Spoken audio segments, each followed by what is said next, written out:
screen, and what I will do is I have this automata. So last time we had done the subset construction. Let me go there.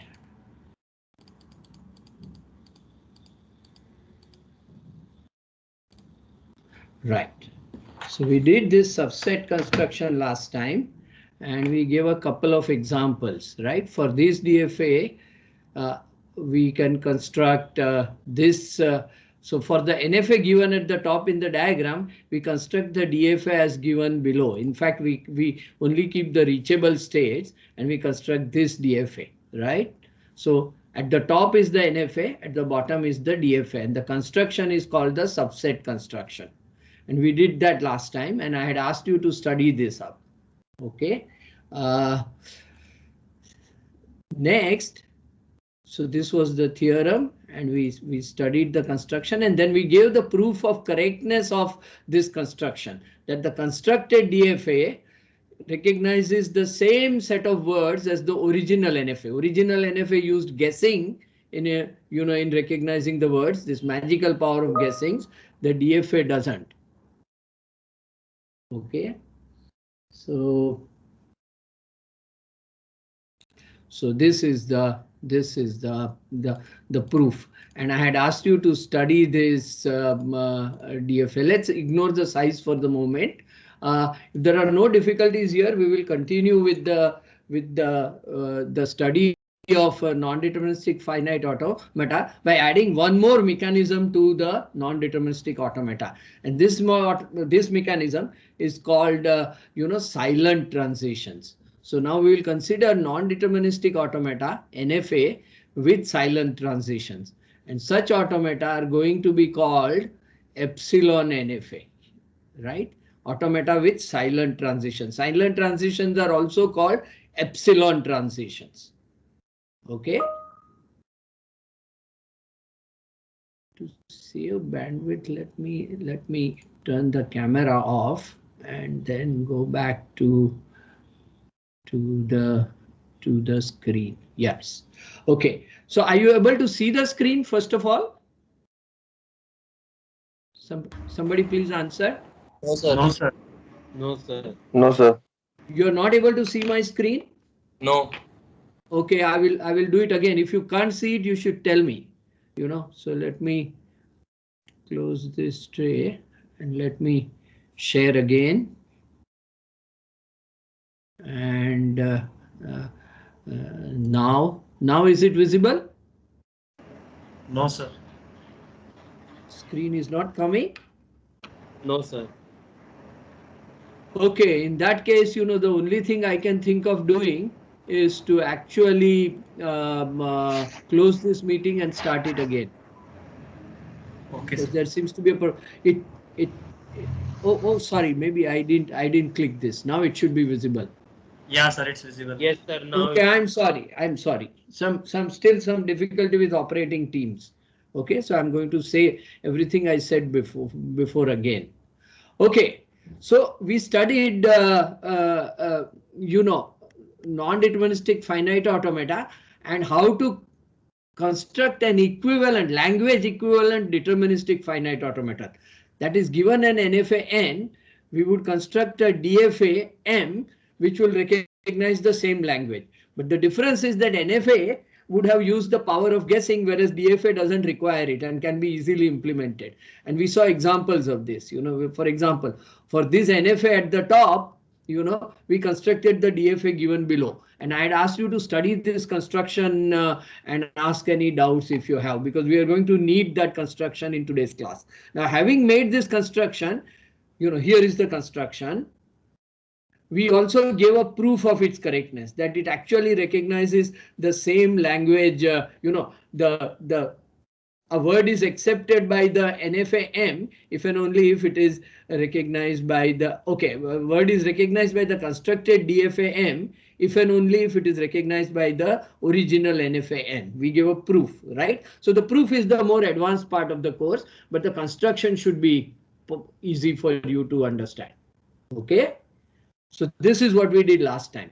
And So although we added this power of guessing to the finite automata, it did not really, fundamentally change the kind of languages it can recognize, right? Because every NFA can be converted to an language equivalent DFA, right? More complicated DFA, but it will do the same job, right? Now we are going to add little more power to these NFAs. We are going to add the power of what are called silent transitions, right? And the automata with silent transitions are called epsilon NFA or NFA with silent transitions. Okay, what these are we will see in a moment. But what we are trying to do is we are going to make automata little more complex. So here is an example of an NFA with some silent transitions. So here the alphabet consists of a single letter B, but the transitions are labeled by B as well as a special letter epsilon, red epsilon given here. So this is like an NFA, over the alphabet sigma union epsilon. Epsilon is a distinguished symbol. It stands for a silent action. Okay, so it's nothing but an NFA whose alphabet is B union epsilon. So it will work on an alphabet B union epsilon. Don't confuse this red epsilon with the empty string. Okay, although there is a relation, this is like a new symbol. It's like a new symbol in the alphabet. Okay, is this too confusing? So here is an automaton over alphabet B, comma epsilon. And epsilon is a special symbol denoting what we call silent actions. Okay, so this automaton from state S, from state S here can actually on a B move to state P, or on a symbol epsilon it can move to state T. So that's like a normal DFA or NFA that we have, right? So some of the runs in this automaton would be like this. You will start with the start state S, and then let's say on a symbol epsilon you will go to T, then on a symbol B you will go to Q, and then on a symbol epsilon you will go to U, and then on a symbol B you will go to R. This is one possible run of the automaton. In fact, it's an accepting run because it ends in an accepting state, right? So this is just like an NFA. In fact, it turns out to be a DFA in this case. And we have these runs which include symbols epsilon or as well as this symbol B in the alphabet, right? So apart from symbols in the alphabet, it can also have transitions on this special letter epsilon, which is called and such transitions are called silent transitions, right? So is the structure of an epsilon NFA clear? Nothing new has happened. Only we have added some transitions labeled epsilon, right? And we have got these runs like this. This should be okay.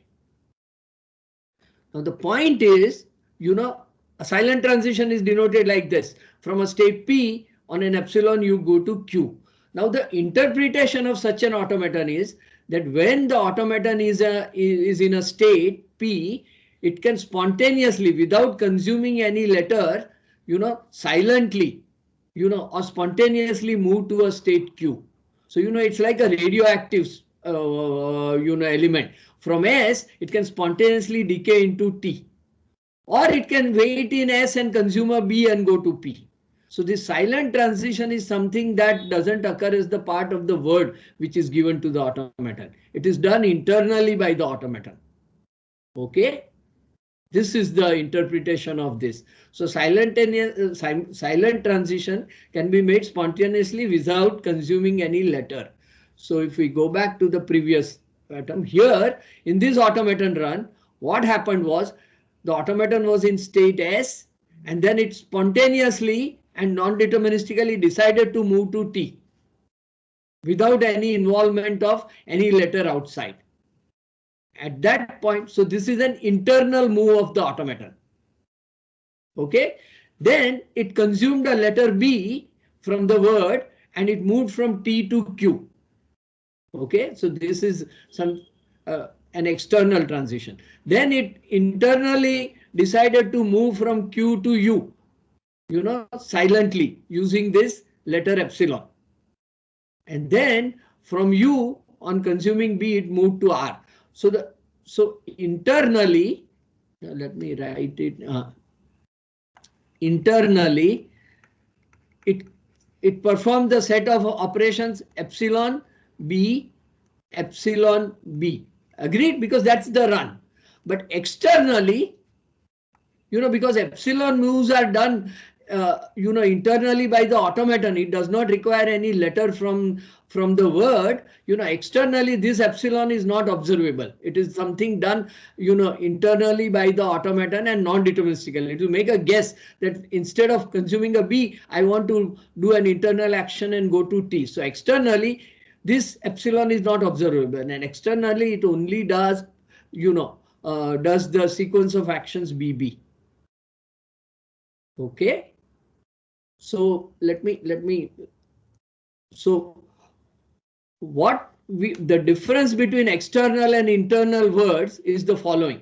You take this string over epsilon as well as letters of the alphabet and remove all epsilons from that. Okay. So this string epsilon B, if you erase all epsilons from that, you get the string BB, right? And that is the string over which this automaton makes this move from S to R. So, in moving from S to R, it will carry out some private moves or epsilon moves together with some moves dictated by the letters of the alphabet. So there are going to be two kinds of moves in the run, some epsilon moves which are non-deterministically done on these epsilon transitions, and there are going to be these moves on these letters. Okay.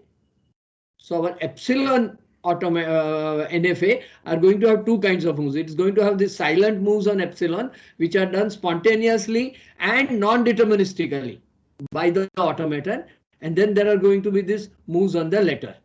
And of course, there can be choice between either doing an epsilon or a B, or there could even have been another transition on B. So non-deterministically, you would have to choose between these two Bs also. So that is the full power of epsilon automata. So I already defined that given a word over sigma union epsilon, such as epsilon B, the external word, this is an internal word. External word for this automaton is just BB, because you erase all the epsilon transitions. They are internal to the automaton. So the idea is that this automaton internally, recognizes the word epsilon B. Why is this the case? Because we have a run which looks like this. You start with S, then you make an internal move on an epsilon to T. So I'm talking about internally recognizing epsilon B, because on an epsilon you can move to T, and then on a B you can move to Q, and then on a epsilon you can move to U, and then on a B you can move to R, which is a final state. So it starts from initial states, ends up with final state. In the process it does two Bs, but together with these two epsilons, which it decided to do from S and from Q, right? So this word epsilon B is internally accepted by N, and hence the external word which is accepted by this automaton is BB, because we can't observe epsilons. They are, we can't observe, when the atom decays, it decays. Similarly, this automaton spontaneously moves from S to T on an invisible or a silent action, epsilon. So BB is what is accepted. So we say that word BB is accepted by this automaton. Why is this word BB accepted by automaton? There exists, and if you like, an extended word with some epsilon moves, added to this BB, which is accepted by then and internally. So is the notion of what kind of words are accepted by this automaton clear? In fact, this word BB can be accepted by another sequence also. You can start with S, and then you can do an external move B, right, by going to P.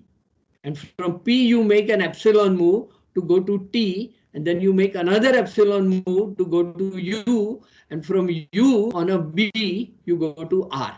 So this is another execution where the internal sequence of moves is B epsilon epsilon B, right? But when you remove the epsilons, the external word corresponding to that is also BB. So BB is recognized by this run as well as this run. And non-deterministically, the automaton can choose either of these two to recognize BB, right? So this is how we recognize words using epsilon automata, right?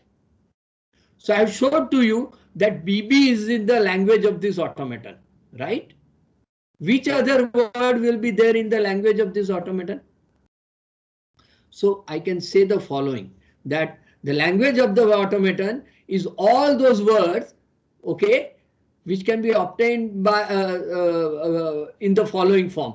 There exists an extension of that word W, with some epsilon transitions, such that that extended word with epsilon transitions is accepted by N. So we saw, how BB was accepted by this automaton with the help of some additional epsilon transitions, which are not part of the language, right?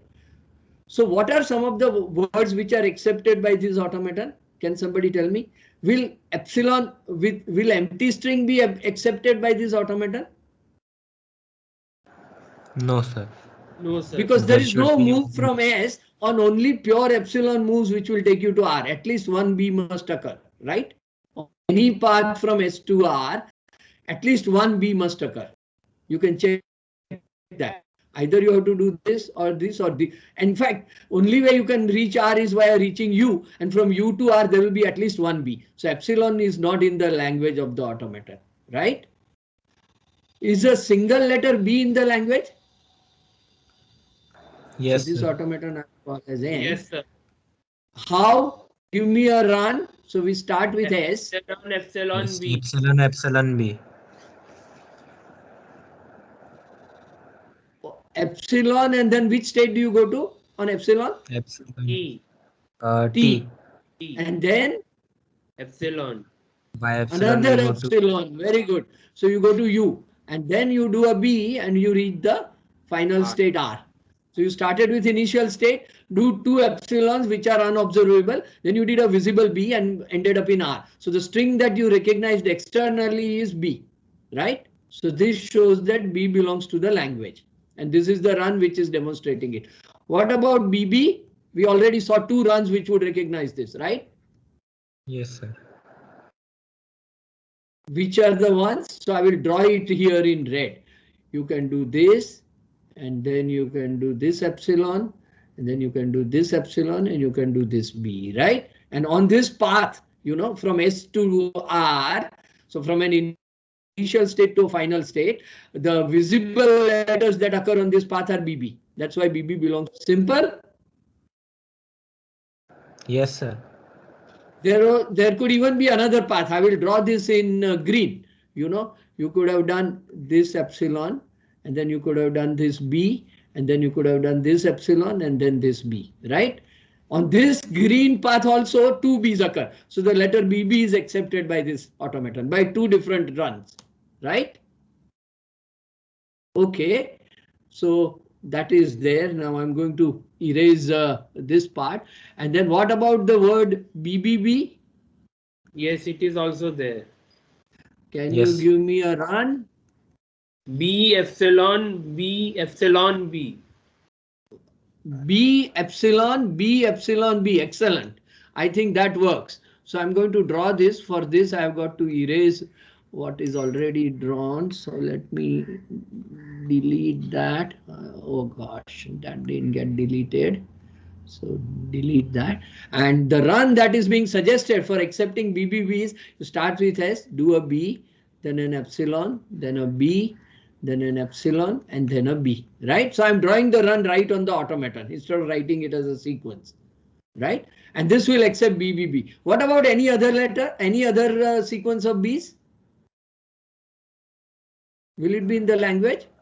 No, sir. It won't accept. Right. So the language of this automaton is just, oh, why did I write epsilon? This is not there. B, BB, and BBB, right? Do you agree that the language of of this automaton, the words accepted by the automaton are just B, BB and BBB. So now you know how to calculate the language of an epsilon NFA. Okay.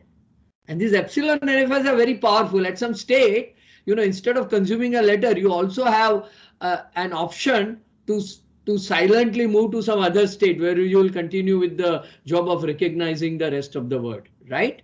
So this is extra power. Of course, if you don't use any epsilon, you will get an NFA.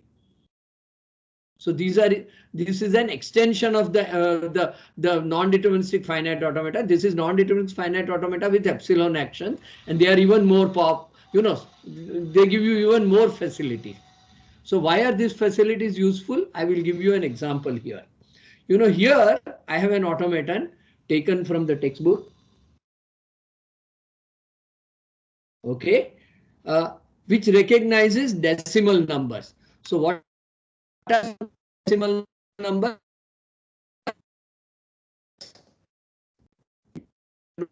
What kind we have? 1,5, right? This is a decimal number. It will also recognize 1, 2 point nothing, so it's 1, 2 dot, it will also recognize dot 0.23, right? But it will not recognize, 1, 2, 2, 2, 3, or it will not recognize just dot. This too is not in the language. This is not in the language, right? Because this is not what we call a valid decimal number, and this is not what we call a valid decimal number. So we are not talking about integers. We are talking about, if you like, floating point numbers, and these are the kind of strings we want to recognize. Additionally, we also want to put optionally a plus or a minus before number. So we also want to recognize 2.15 and minus 12.0. So these are the kind of, on the red are the kind of words which are to be recognized, and in the blue are the kind of words which are not to be recognized. So this is also not to be recognized. Minus dot, this is not allowed. But so this is also not allowed. I should write that in blue. Minus dot, this is also not allowed. So is what kind of strings we want to accept and what kind of strings we don't want to accept clear? Now in a programming language, you may want to say what are the valid decimal numbers in my C program, and you may want to recognize this kind of sequence of digits with some special symbols, dot, plus, minus, but you may want to reject this kind of strings, right? So we have built a little automaton which will recognize it, and this is an epsilon NFA. Right, so what we have built is an epsilon NFA, right? So let's see how it will recognize string like, the first string. So I will write a run for you on recognizing this string, and I will write that in black. So our string that we want to recognize is 12.15, and what it will do is it will start with the start state Q0. So starting with Q0. Now there is no plus or minus symbol. So we will put an epsilon transition there. So either on a plus symbol or a minus symbol or an epsilon move, you will move from Q0 to Q1. So you will move to Q1 on silently because there is no plus or minus symbol. So, here we are sort of saying that the initial plus or minus symbol is optional, and, without consuming them on an epsilon move, you can move to the job of recognizing the rest of the number. So is the use of epsilon clear here? It's making this initial plus or minus symbol optional in this transition. Okay, in this transition, it is making the occurrence of letter plus or minus optional by putting an epsilon together with it. So on epsilon, in this case, we move to Q1. Then from Q1, what do we have? We have a sequence of digits. So this 0 to 9 actually represent digit, and all those digits I will stay in Q1. That is how I have decided. So on a 1 I will stay in Q1, on a 2 I will stay in Q1. So I followed this transitions and I have stayed in Q1 itself on digits 1 and 2. Then I get a decimal point dot. By the way, there is a decimal point dot if you can't see here. There is a big decimal point here and a big decimal point here. Okay, so on Q1, that decimal point, where will I go? I will go to Q2, right? And from Q2, on the letter 1, I will go to state Q3.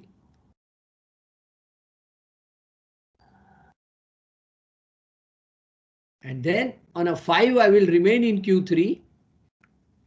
And then on an epsilon, I decide that I have reached the end of my string. And so I will non-deterministically, instead of waiting for more digits, move to Q5 and accept. Sorry, that doesn't show up very well. So let me write it as Q5 and then draw, 2 circles around it, right? So this is the run which recognizes this string. Do you see the run through this automaton? I think it should be easy to see. If you had a string, this string, plus 12.15, what would be the sequence of move? You would be on Q0, but on a plus you would move to Q1 and the rest would be the same, right? So you would have even recognized the string plus 12.15, right? So you can see that this is recognizes these strings. Now I will explain to you the working of this automaton in a little more detail. Okay, I wish I had another copy of this automaton. Let's see if I can cut it. I don't think I can do that. So I think you're going to have to look at this in the video. I'm going to erase this and then explain to you the structure of this automaton. Sorry, what am I doing? That's not what we want. Okay, this should also go. Okay, now what is the structure of this automaton? I claim that this automaton recognizes 2 different kinds of strings and the choice between them is non-deterministic. Okay, there is also a red dot here. Huh? Yeah. Okay. So first thing is, I have an optional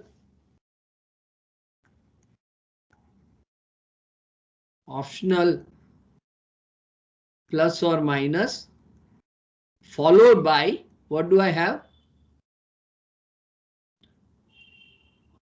1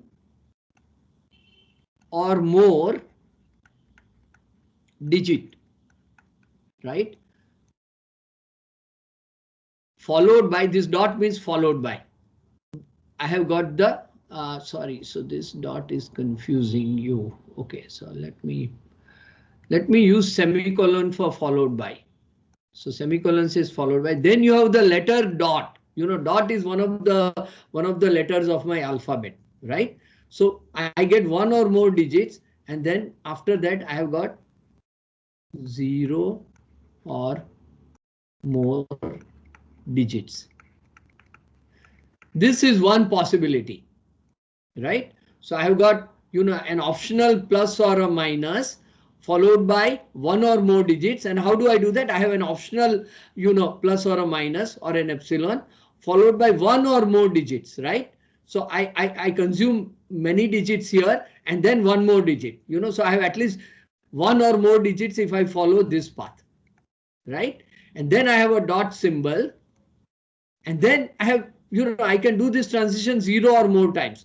So I have 0 or more digits, and then I go to the accepting state. So this kind of sequence will say that you've got an optional plus or minus followed by 1 or more digits, followed by the dot symbol, followed by 0 or more digits. The other possibility is what? I have this optional plus or minus followed by 0 or more digits,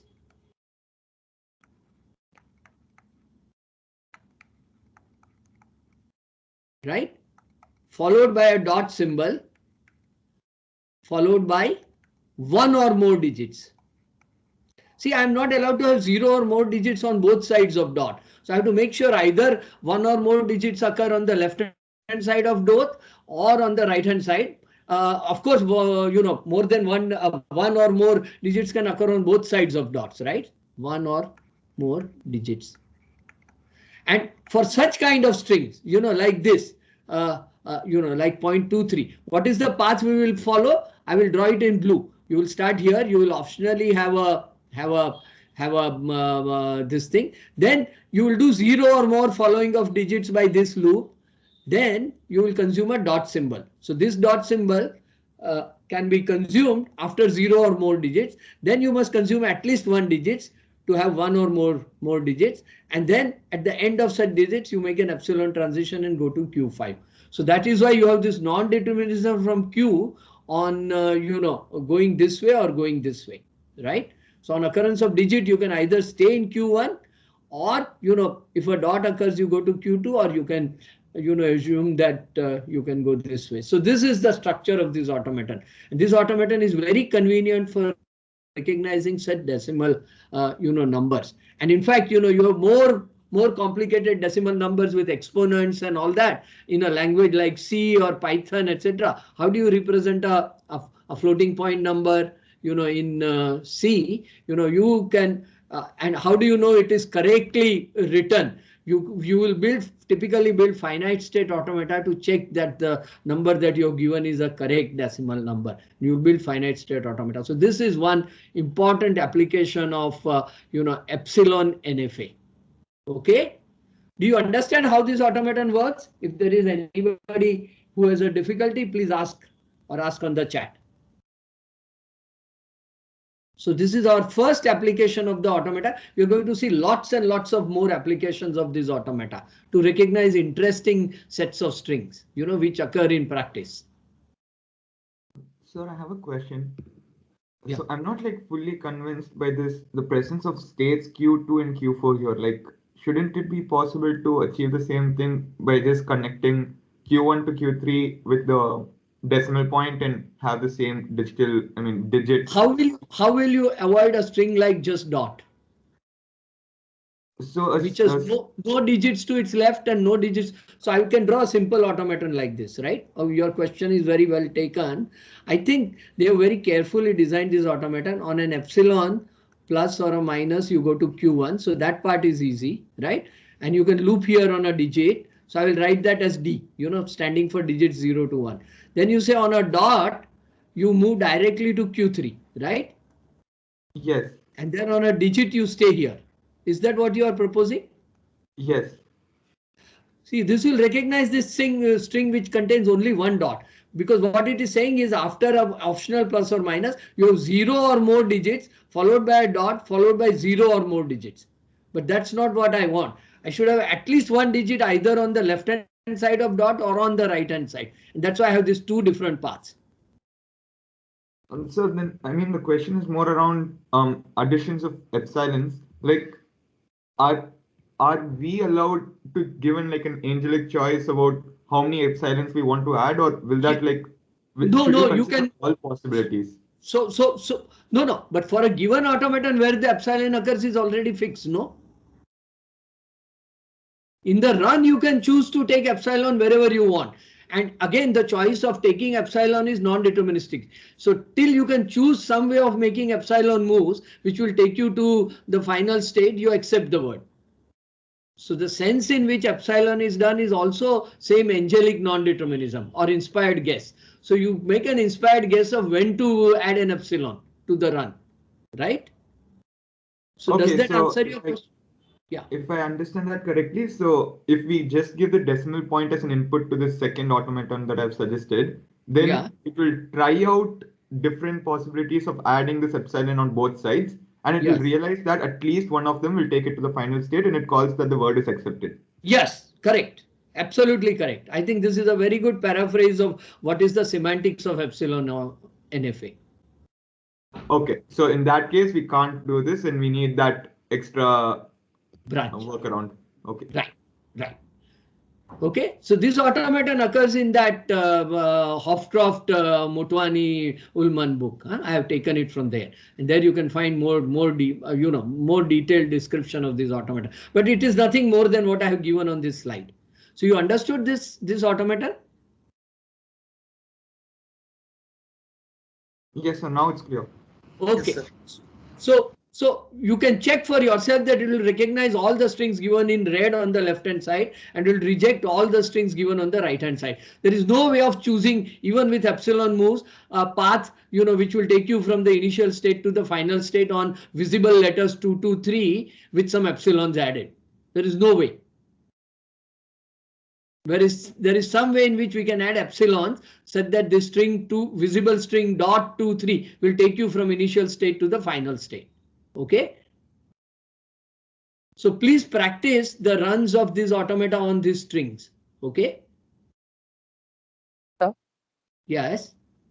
Yes, sir. Like I have a query over here, sir. I'm not able to understand why are we putting an epsilon transition at the last step. I mean, like isn't putting an epsilon transition in the end like almost a redundant one?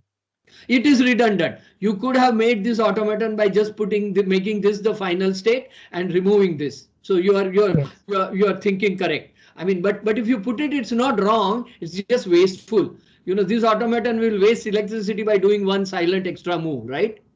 Yes. It won't harm. When the string ends, after the last digit, where we take this transition from Qt to Q3, what it will do is, it will make an epsilon move and then go to the.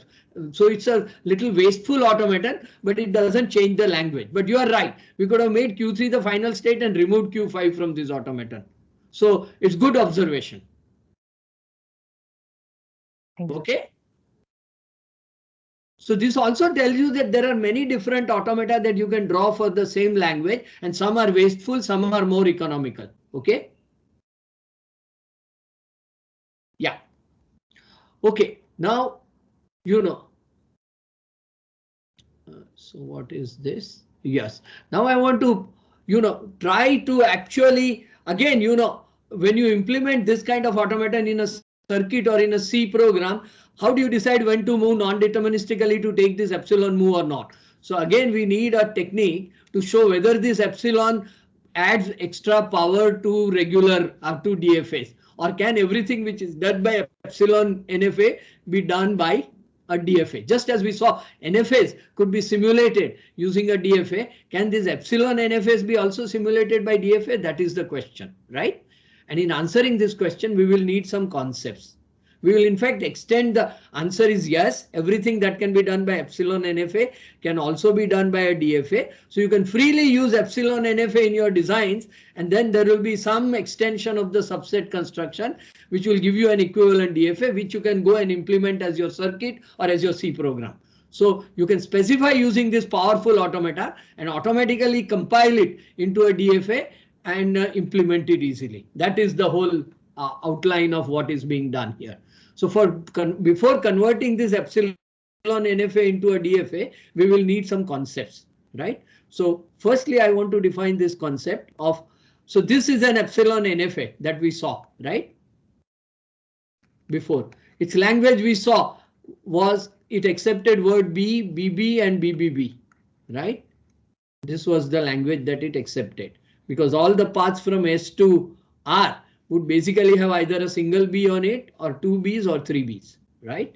So basically, okay. Now let's define P epsilon star Q to denote a finite sequence of epsilon moves from P to Q. So when I say P double arrow epsilon star Q, I mean from P, state P, I have a sequence of purely epsilon moves which take me to Q. So for example, I can write down S, epsilon star U. Why is that the case? Because from S on an epsilon I can go to T, and from T on an epsilon I can go to U, So with a sequence of pure epsilon moves from S, I can reach U. And that is what this says, that Q can be reached from P on purely epsilon moves. Is the concept of, this fat arrow on purely epsilon moves clear to you? It's a simple concept, right? So here is an example. S, silently can move to U. And in fact, we can collect, there is something called epsilon closure. of a given set of states A. So suppose you are given some subset of states, of the automaton. Then we say that the epsilon closure of that set is all those states which can be reached from states of A by purely silent moves. Okay. So I will give you an example that will make it clear. So suppose we start with set of states PR. Right? And we want to take the epsilon closure of this set. What do? We first consider all the states which can be reached by only by epsilon moves from state P. Of course, P will be in it because by a sequence of 0 epsilons from P you can reach P. But from P, where all can you reach? You can reach T by taking this transition, right? So T will also be in it. Also, from this T you can reach U. So U is also in this state. So these two things are reachable from P from using epsilon moves. From R, what can you do? From R, you can of course reach R, but you cannot reach any other state by epsilon. So only R will be there. So the epsilon closure of PR will be this set. Agreed? So it's a simple idea. You take a state and find out all the states which can be reached from it using epsilon moves and collect all of them in the set. Now, if you are given more than one state, you individually take what is all reachable from purely epsilon moves from each of these states and take the union. So this is called the epsilon closure of a set of states A, right? So this is a very important concept, and we are going to have to do this again and again. Epsilon closure of a set of states is important. Yeah.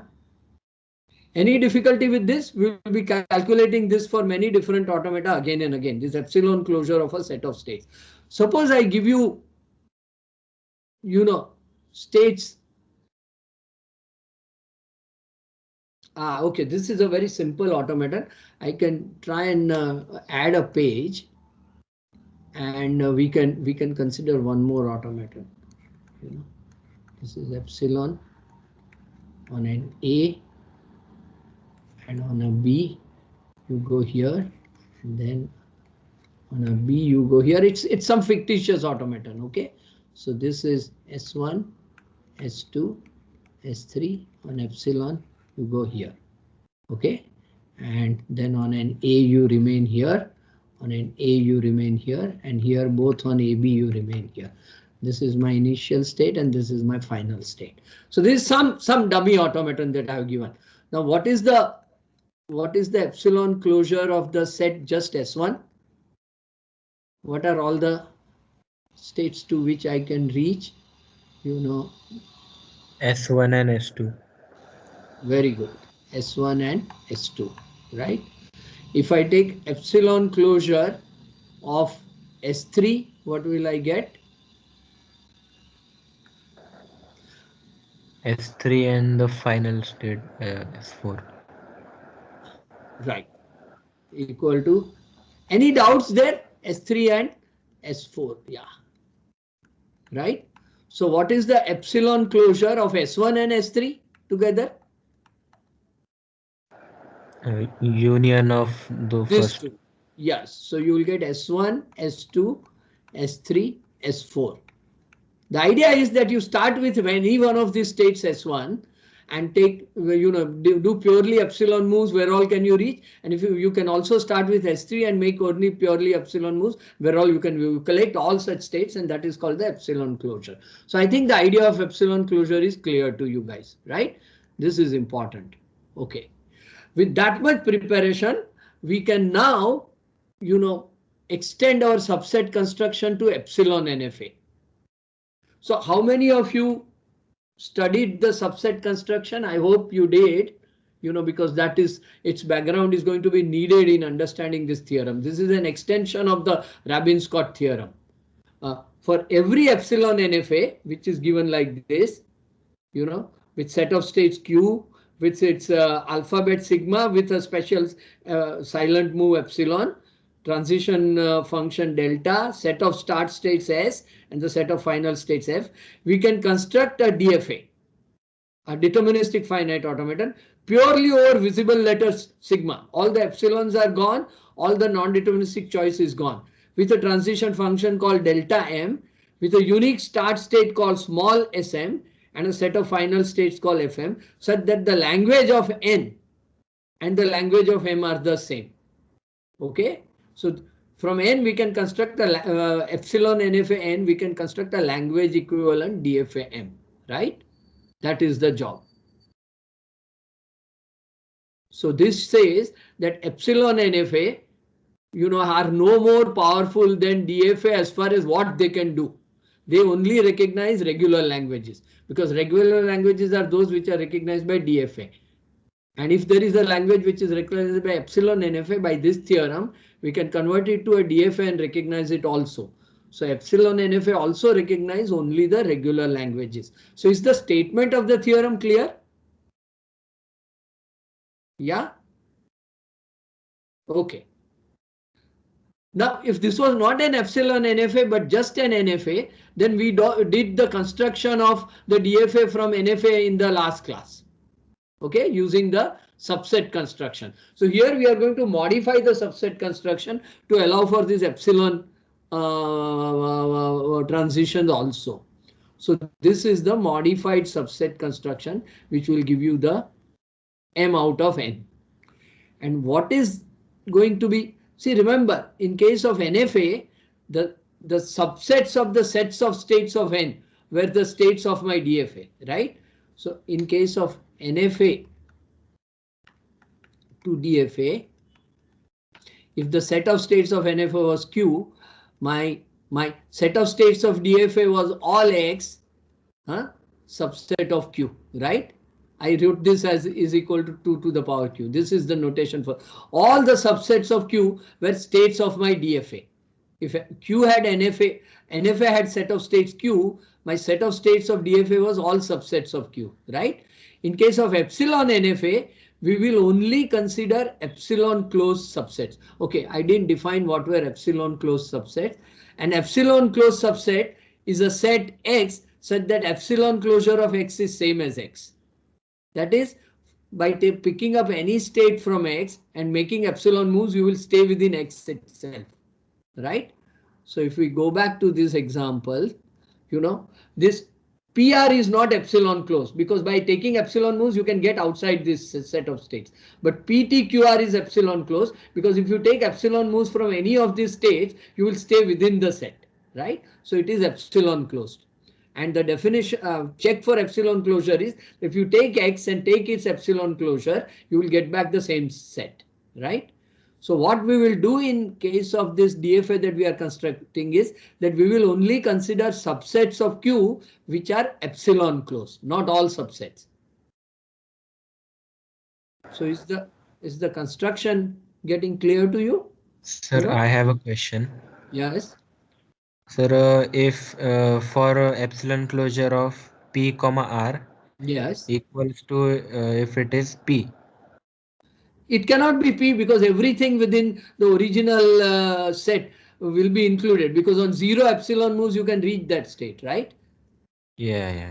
So an important property of C is the following: X is necessarily a subset of epsilon closure of X.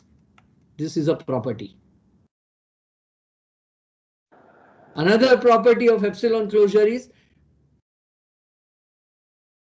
epsilon closure of X union Y, right? If X is a subset of Y, then epsilon closure of X will be a subset of epsilon closure of Y, monotonicity, right? So this kind of simple properties hold for epsilon closure. We won't need them, but you can see that they are true, right? Yes, sir. Right. So that is some additional properties of epsilon closure, if you like. Okay, good questions. I like people who think and work all this out. Okay, so is the set of states of this M clear to you? We are going to do it also by an example. So here is going to be our epsilon NFA. And what is its set of states? STU PQR, right? These are the set of states of this epsilon NFA, right? So we are going to construct a DFA from that, right? And rather than listing all possible sets of states that arise in DFA, I will play that old trick that we do, and we will only, list the reachable states, right? Because there are too many different epsilon closed subsets of this. This has got 6 elements. So the number of its subsets is 2 raised to 6. Out of this, some will be epsilon closed, some will not be there. I don't want to enumerate all of them. So I will play a trick, right? And I will list only some of the states. Now, what is the initial state of my automaton M?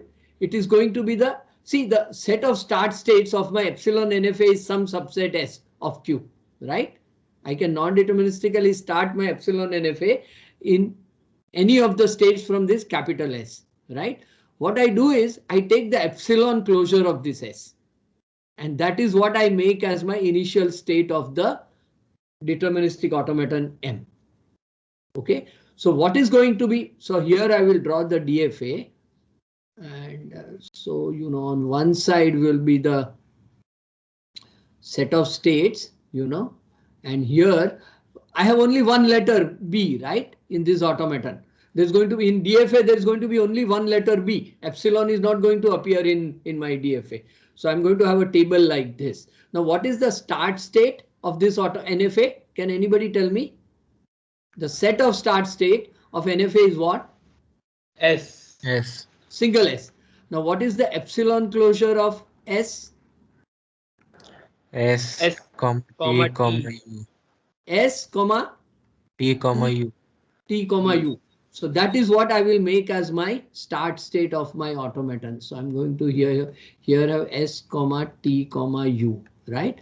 And this is what I'm going to make as the start state of my DFA. So I take whatever. I mean, in this NFA, I could have more than one start state. I could have T also as a start state, right? So I could have had 2 start states. Then I would have taken epsilon closure of the set ST. Okay.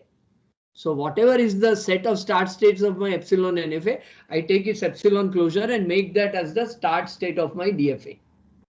So far, so good? Yes, sir. Okay. Then what do?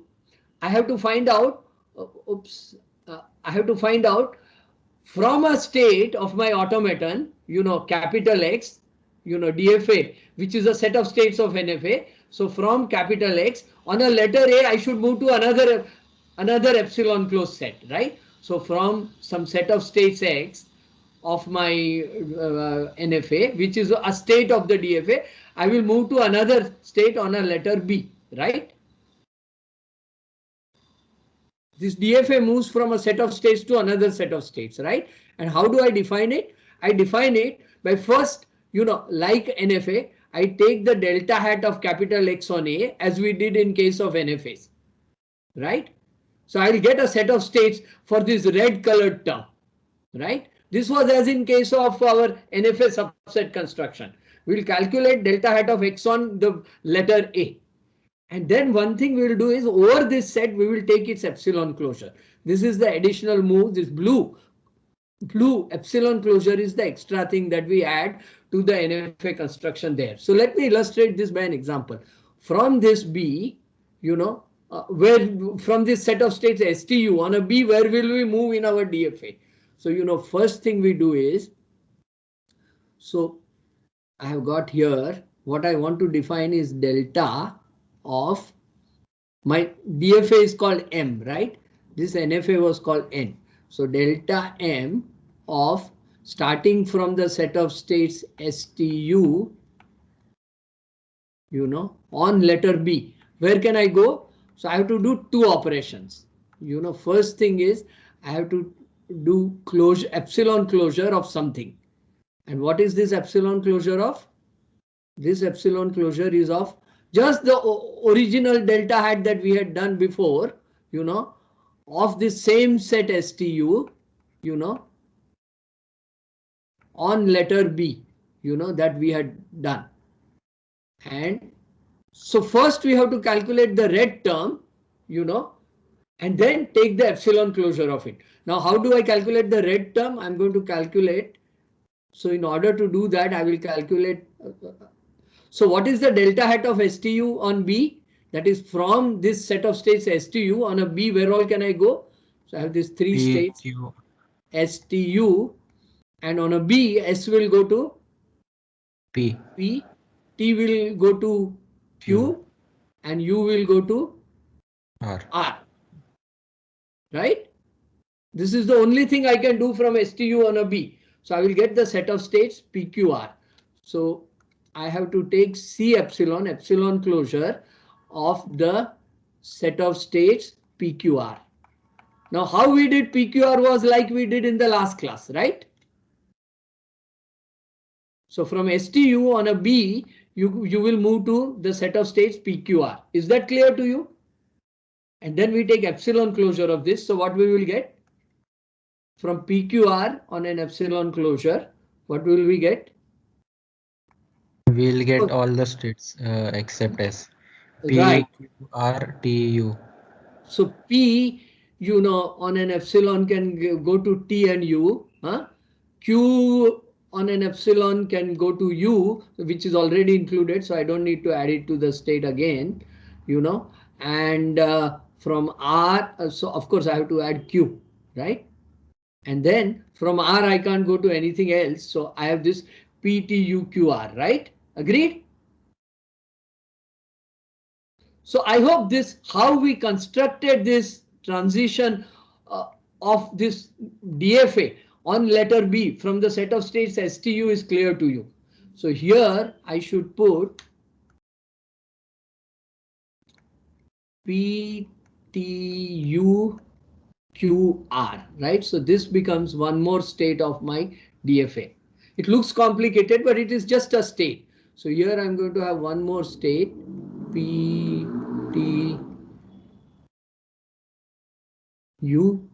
right?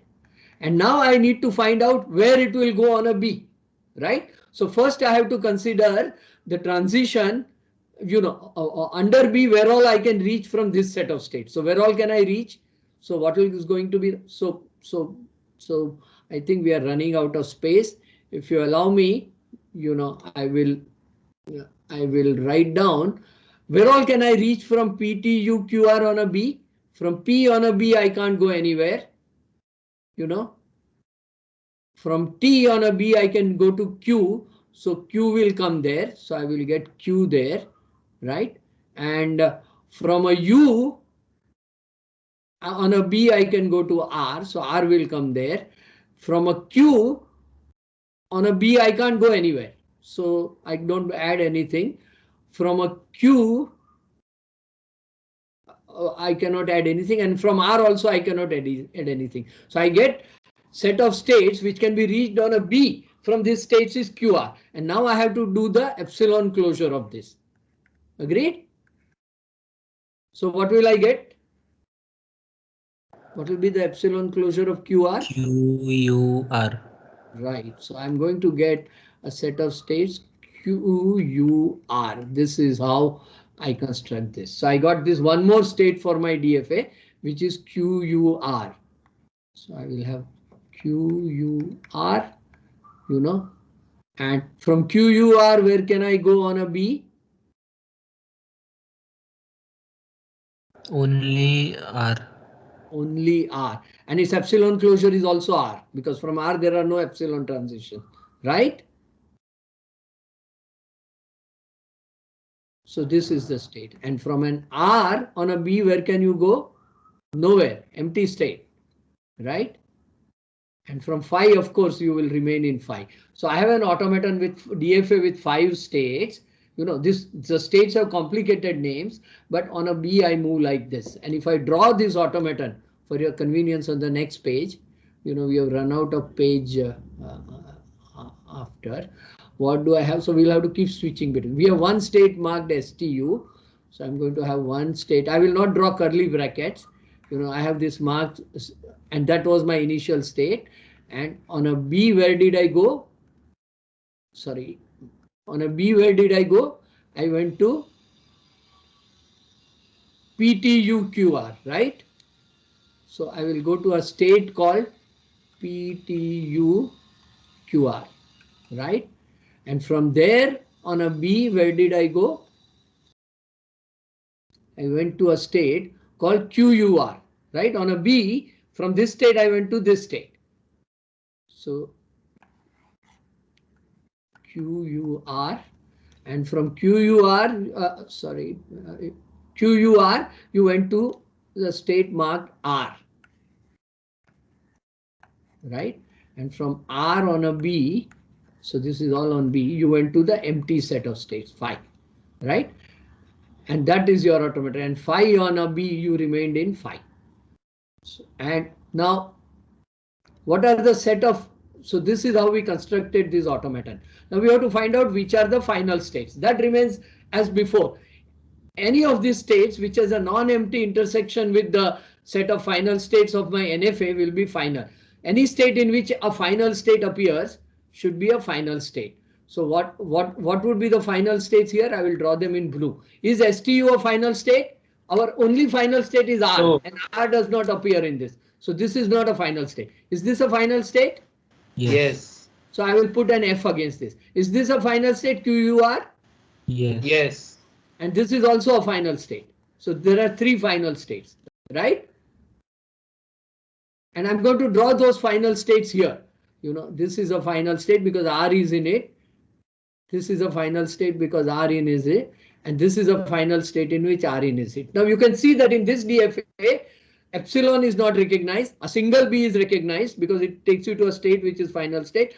Two B's are recognized because it takes you to a final state. Three B's are recognized. But if you get any more B's, then you go to a rejecting state and stay there. So this will also recognize the same language, B, BB, and BBB, right? So this is a demonstration of how we construct a DFA for an epsilon NFA. Okay?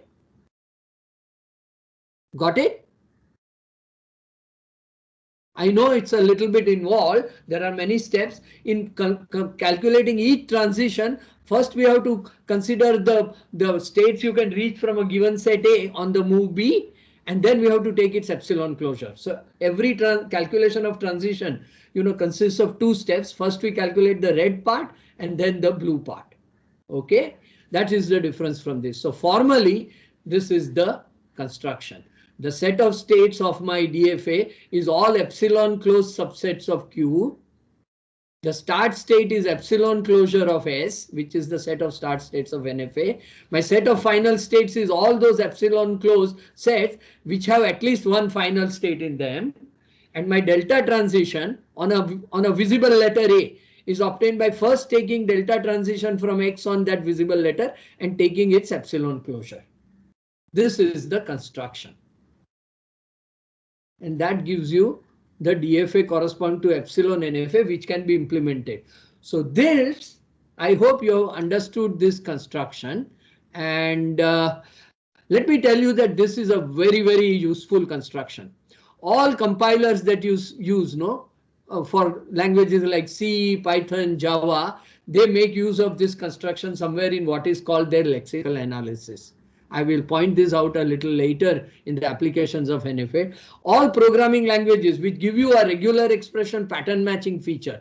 Like, you know, in C, there is a regex feature. In Python, there are some regex features. In Perl, there are regular expression pattern matching constructs. So in writing programs with pattern matching, which you typically do in, you know, some sort of transformation of strings to strings, this kind of construction is internally used by the compiler.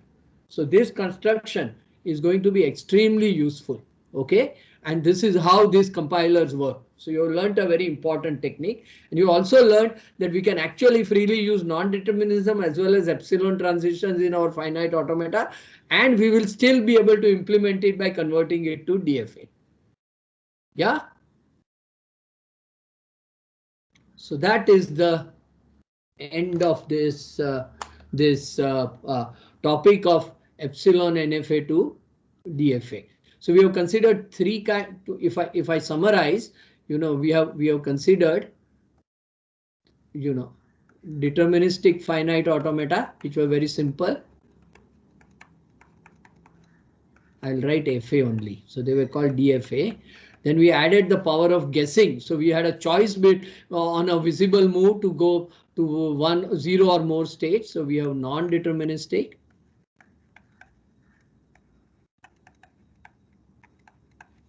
FA, which were called NFA, right? And then we had non-deterministic FA with silent transitions, right? Or epsilon moves, which we do today, and they were called epsilon NFA. And we saw that, you know, as we added, this could not only make a choice between visible moves, it can also decide whether to take an epsilon transition or not, right? And all these three kinds of automata actually recognize the same set of languages, because everything here can be converted to DFA. So this is what we did. Very important theorem and an important result which has wide use. Okay. Is this fine? We are going to make many uses of this theorem.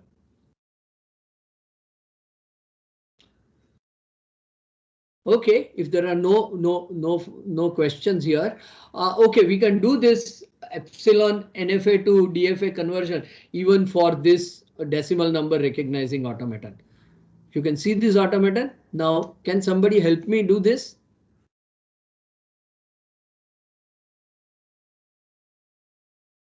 So this is my NFA, and here I have my DFA corresponding to it. What is going to be the start state of my DFA? Q0, Q1. Right. Why? Because we have to take epsilon closure of the set of start states of this. So we have to take epsilon closure of Q0, right? Which is Q0, Q1 as excellent. Okay. So I will start with Q0, Q1, right? This is my set, and this is going to be my initial state, right?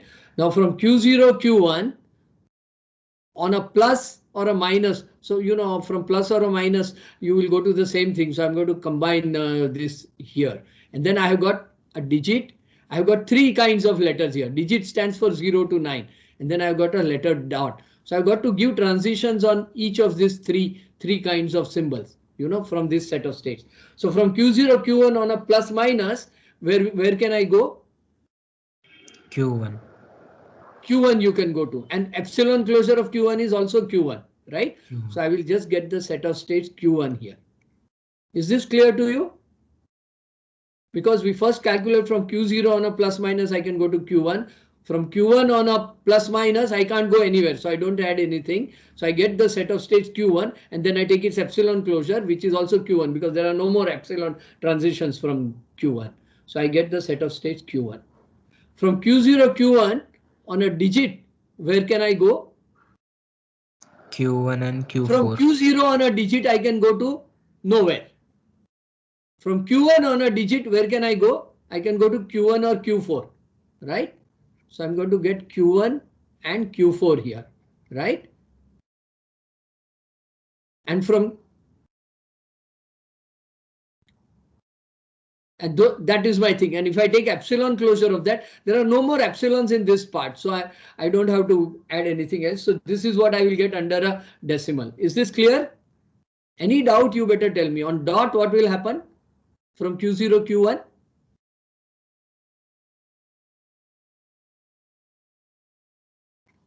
Q2. Q2. I think the same person is answering, so I will request. It's very good that you are answering. Who was answering? Can I just get the name, please? Sir, Om Katke. Who? Om Katke. Okay, Om, very good. We will also, I think, ask somebody else to do this. So yes, now I have got to expand this sets Q1, Q4, and Q2.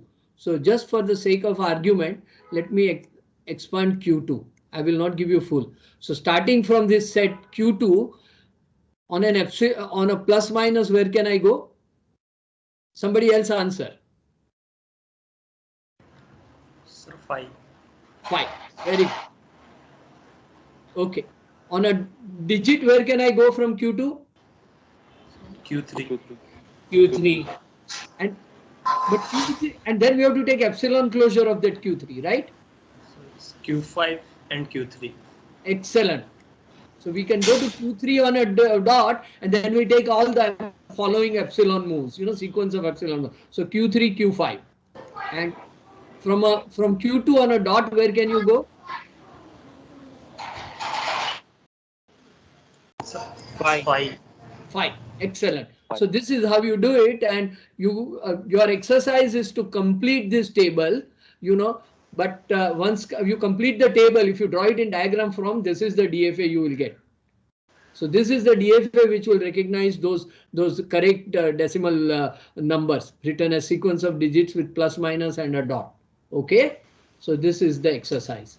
You have to complete this table and then draw this diagram and see that this diagram matches with what you constructed.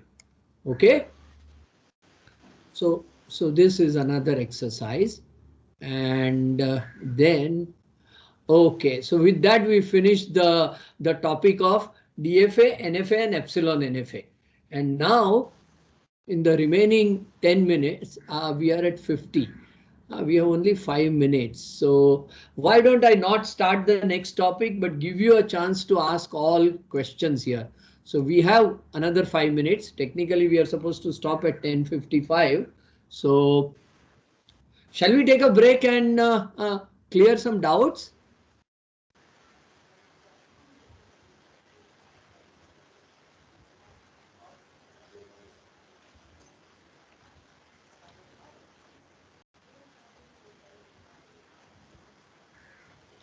So let me tell you, there are going to be some homework assignments and some exam questions where you will be given an epsilon NFA or an NFA, and you will be asked to convert it into a language equivalent DFA.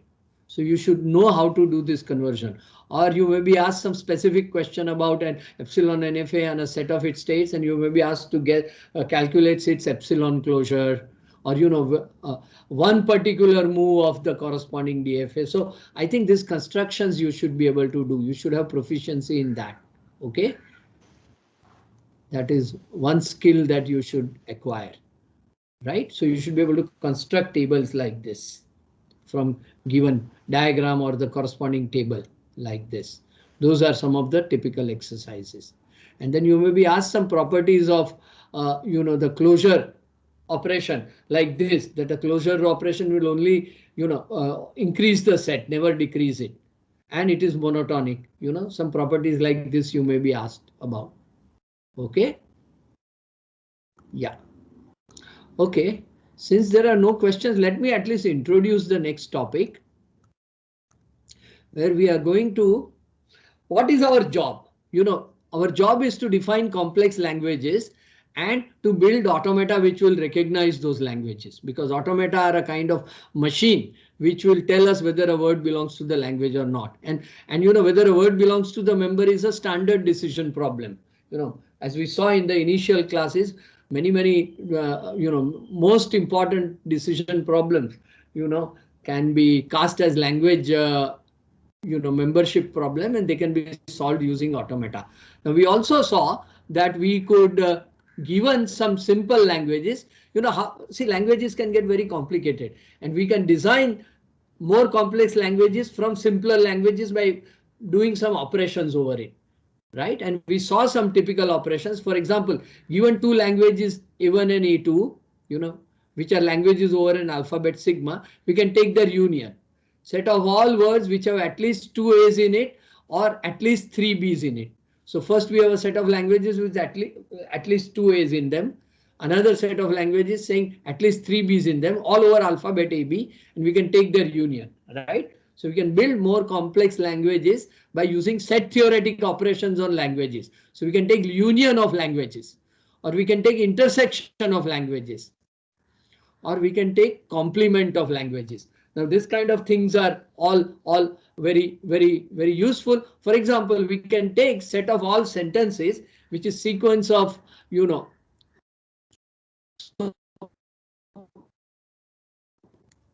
so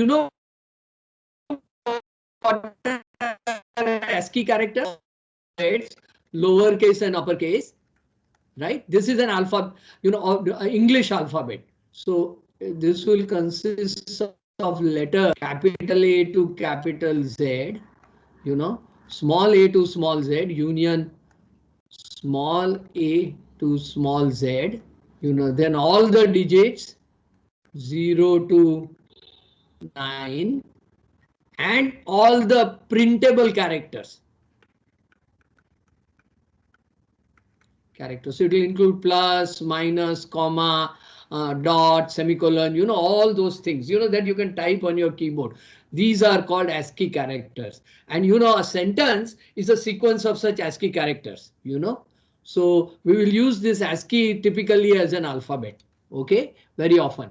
Or just the alphabet consisting of, English letters, we will use as an alphabet. So then we will get words, right? So I'll delete layer. Now, suppose you want to specify all sentences which do not contain subword cat or dog, right? So I have catenated. Will this be in the language? Will this sentence be part of this language? No, because I have a cat occurring in it and it should not be accepted. If I have somewhere a word dogging, this should also not be accepted, right? So you can see, you can very often specify jobs like this, in natural language, you want to have some sentences where certain strings do not occur in it. And how can I specify such a this thing? First I define a language of all words of the form sigma star with a cat after it, and then any language sigma star in it. I can take union of this with, so this is one language. I can take union of this is, so sigma star cat, sigma star denotes all those words where cat occurs somewhere inside it. Okay. Is that clear to you? Similarly, sigma star dog, sigma star, and we'll see this kind of patterns, in the next class. These are all the words where dog occur in it, right? So what I've collected is defined is a language where either a cat or the dog occurs somewhere within the sentence, and then I take the complement of it. So all those words which are not member of this or not, and also not member of this. So you see, by operations like this, I can define patterns like this. So operations on languages are very useful in defining complex patterns of rules about what kind of words we want in our language or not. And we are going to consider a lot of operations on languages. We already saw operations like union, intersection, complementation, right, in the first class. So I would ask you to revise it. We also saw catenation, but I will do it again. And then we will do an operation called Kleene closure, repeating the same letters of the word many times. And then final. So we will see all this in the coming class. But you can see that there are many different operations that we can do on languages, right? I'll repeat this slide again next time. Okay. Okay. Fine. So I think there is going to be a quiz on last two lectures over this weekend, okay? And you have to submit it before the next class, just to check your understanding. Okay. Yeah. Thank you. So if there are no more questions, Thank you, sir. I will end the recording. Thank you.